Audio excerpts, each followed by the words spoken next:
अरे नीट भर रे बिक्या, सांडलं तर समज काम परत करावं लागल. आजपासून थोडी करते त्यो, भरल त्यो.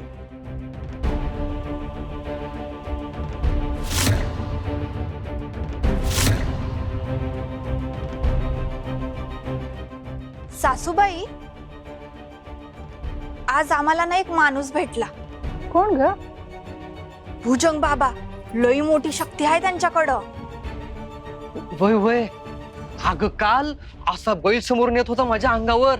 बाबाने असं हात पुढे केलं आणि बैल जागच्या जागीच थांबला. खरंच की काय? अहो त्यांचं काय, हे बघा हे.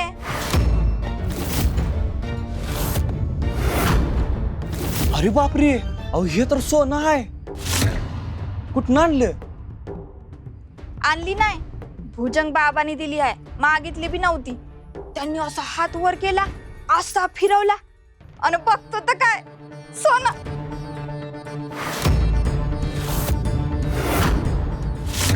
बघू. असं कोणी कुणाला सोनं फुकट देत नसतं. यात काहीतरी काळबेर आहे. सासूबाई, तुम्हाला ना समण्यातच संशय दिसतो. वय की, अगं बाबाने त्या लय जणांचं चांगलं केलंय. बाबाने आशीर्वाद दिला आणि हिरीला पाणी लागलं आणि एकाला कर्ज फेडायचा मार्ग सांगितला हाय. अरे बाबांना लई लोक मानतात. मी काय म्हणते सकू, आपण पण भेटून यायचं का त्यांना? ते मला नका विचारू. मला सासूबाई म्हणतात तसं जरा विचित्रच वाटतंय. तुम्ही दोघी उगाच घाबरता. एकदा भेटून तरी बघा. माणूस खरंच दैवी आहे. आपल्या समध्या घराण्यानंच भेटायला पाहिजे. वय तर. आणि रायबा दादा बाहेर गावी गेला आहे आणि सदानंद दादा शेतात आहे. आपण दोघांनी पण बोलू की. हा, माझ्या मते त्याची काय बी गरज नाही. आपल्या दुःखाचं हरण करायला तुळजाई पुरेशी आहे. दुसऱ्या कुणाची काय गरज नाही. अहो तुळजाई असू दे की, पण भुजंग बाबाची बी कृपा झाली तर बिघडलं कुठं? आता देव कुणाच्या रूपाने भेटतोय सांगता येते वय. माझ्या मते एकदा भेटून घ्यायला काय हरकत नाही. ऐकून तरी घेऊ काय म्हणतात ते.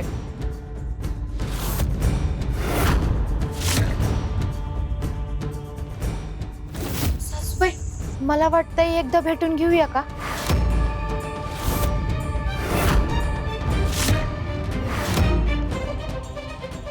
बरं ठीक आहे, पण फक्त भेटायचा हा? लगेच विश्वास नाही ठेवायचा. हा चालेल, तुम्ही एकदा फक्त भेटून तरी घ्या. बस लागा आता कामाला, चला.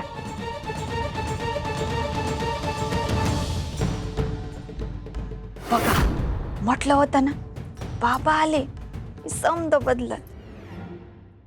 भुजंग बाबा. भुजंग बाबा.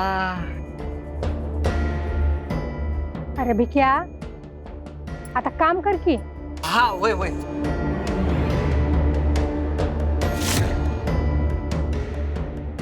तुळजाई, ह्यो माणूस नक्की कोण हाय? खरंच यावर विश्वास ठेवू शकतो का? यातून मार्ग आता तूच दाखव.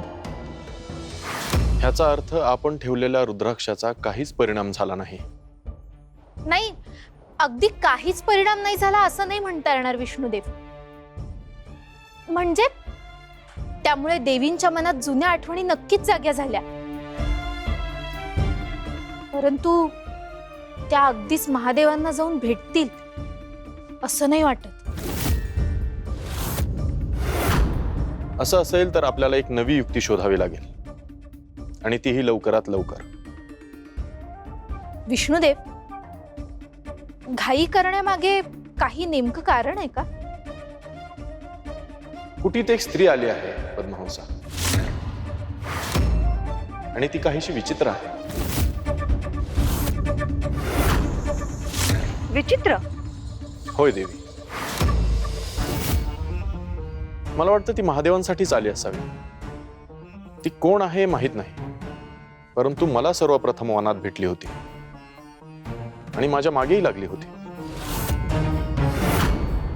आपल्या मागे का? ते आम्हाला कसं ठाऊक असेल देवी? तुम्हाला कसं ठाऊक असेल म्हणजे?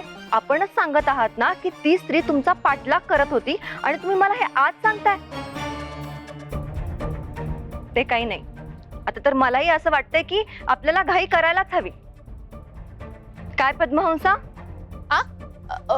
हो हो, आपल्याला घाई तर करावीच लागेल. देवी, तुमच्या जे मनात आहे ते आमच्या विचारातही नाही. सध्या आम्ही हा विचार करत आहोत की हा दुरावा कसा मिटवायचा, तुळजा आणि महादेवांमधला आणि त्यांच्या भांडणामुळे आपल्यात निर्माण झालेला दुरावा. शब्दांचे खेळ खेळून झाले असतील तर आता तुम्ही प्रस्थान करा. एकदा महादेव आणि तुळजा यांच्यातला दुरावा मिटला की आपल्याकडे अनंत वेळ आहे. तेव्हा करा तुमचे हे सगळे खेळ.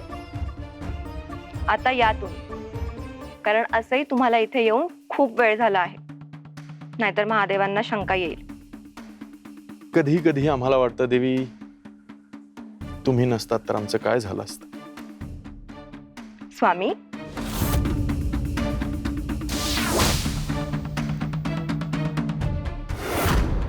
मला असं वाटतं यावेळी नारायण अगदी एक उपयोगी योजना घेऊनच परत येतील.